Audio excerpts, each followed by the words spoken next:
Bagaimana rasanya ketika kita ditinggalin teman yang sangat akrab dengan kita?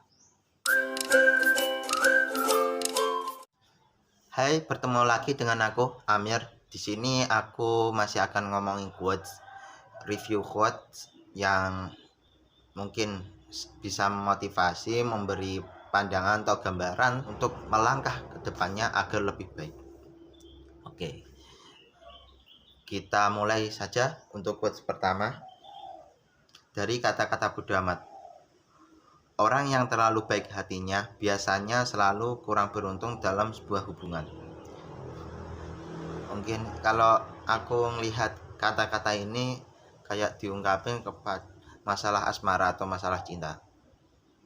Mungkin gini, dulu itu aku lupa ceritanya di mana. Itu memang ada orang yang sama-sama cinta, tapi mungkin saking baiknya atau takut ada masalah yang besar, akhirnya istrinya itu dikasih ke orang lain. Mungkin di kehidupan nyata pun mungkin ada juga seperti itu. Itu ya tinggal orangnya sih. Jadi saking baiknya atau karena tidak suka atau karena ya daripada berantem ramai lebih baik dikasih, ya nggak tahu sih, namanya juga kehidupan. Jadi kalau memang cinta ya diusahakan dipertahankan.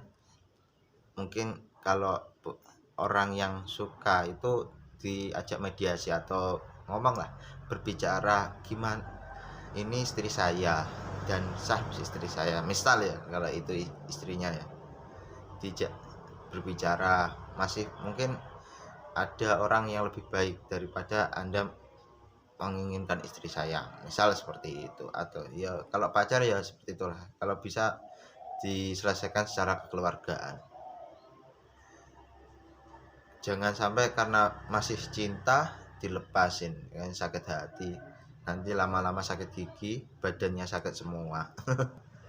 Jadi seperti itu. Baik sih baik, tapi ya kalau konteksnya dalam kayak cerita yang ku sampaikan tadi, itu ya jangan sampai kita melepaskan orang yang benar-benar kita cintai. Mungkin masalah asmaranya kurang bagus itu, misal ada perempuan takutnya disukai sama teman, akhirnya gimana ya, kasih tahu nggak, takutnya nanti temennya jadi sakit hati, akhirnya nggak jadi ditembak, ya akhirnya nggak dapet deh. Jadi seperti itu ya. Lanjut ke quotes yang kedua. Udah pernah ngerasain punya teman banyak dan akhirnya mereka pergi satu persatu. Jadi yang sekarang kalau ada yang mau temenan, ayo, kalau enggak juga silahkan. Teman itu sangat berharga kalau menurutku, karena mereka yang menemani perjuangan kita dari awal sampai titik dimana kita bisa hampir sukses. Tapi teman itu biasanya memiliki cita-citanya masing-masing dan harapan dan kondisinya masing-masing, yang membuat mungkin dulu satu desa, akhirnya karena kondisi dia merantau, atau karena ingin mencapai cita-citanya dia kuliah di luar kota, lama nggak ketemu, lalu mungkin sulit dihubungi, jarang bicara, atau bahkan mungkin nomornya juga sampai nggak punya, atau mungkin nomornya ganti tapi nggak konfirmasi. Ya gimana ya, punya teman banyak tapi ya maklumin saja, dia memperjuangkan apa yang dia cita-citakan. Kalau ada teman seperti itu ya didoain aja biar yang terbaik. Sama gini, kadang kan teman ada yang cuma cari manfaatnya saja, nggak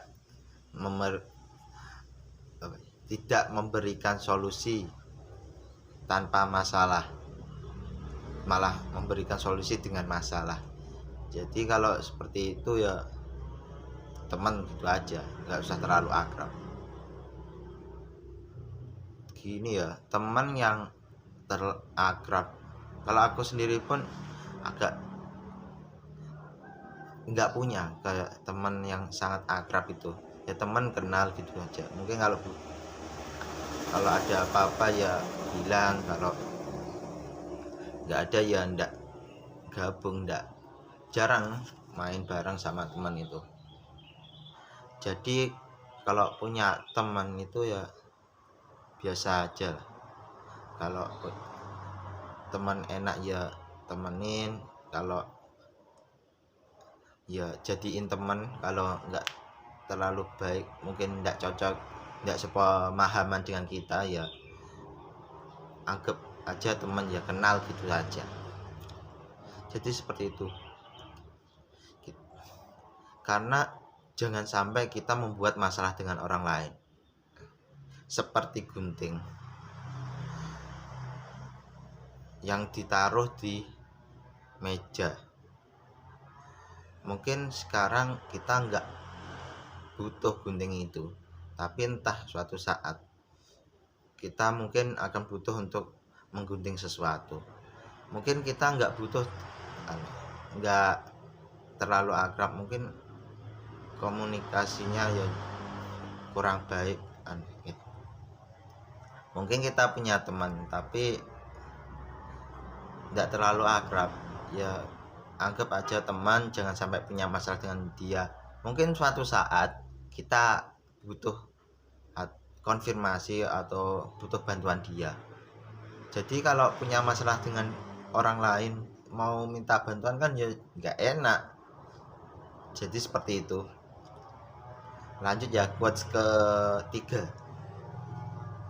Aku nggak minta lepas dari semua masalah, aku cuma minta segalanya tolong dipermudahkan, jangan dipersulit, semoga selalu dijauhkan dari kata menyerah.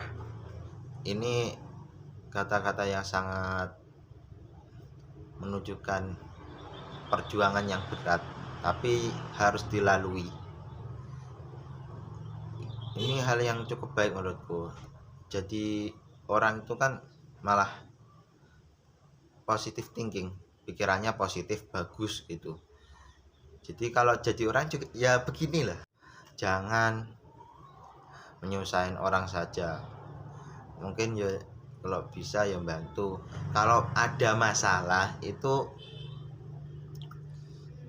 jangan langsung berat, tapi ada usahanya. Kalau memang keberatan, jangan, istilah Jawanya ngeresulo, apa ya, sambat, jangan sambat. Jadi diusahakan. Gini, ingat, ujian itu tidak akan melebihi kapasitas orang tersebut. Jadi kalau ada beban yang menurut kita mungkin sangat berat, itu memang dikasihkan untuk kita untuk menjadi lebih baik ke depannya. Mungkin kalau hari ini kita merasa berat dengan cobaan itu atau hal berat tersebut, mungkin suatu saat ketika cobaan itu datang lagi, kita akan lebih bisa atau lebih siap untuk menghadapinya. Bagaimana ini caranya? Jadi seperti itu. Pendewasaan diri itu terjadi karena ada cobaan atau ada suatu hal yang telah kita alami. Jadi seperti itu. Jadi itu tadi ngomongin quotes dari aku. Ini opiniku, bisa benar, bisa salah. Kalau kalian punya pendapat lain, silahkan komen di bawah. Dan see you. Bye.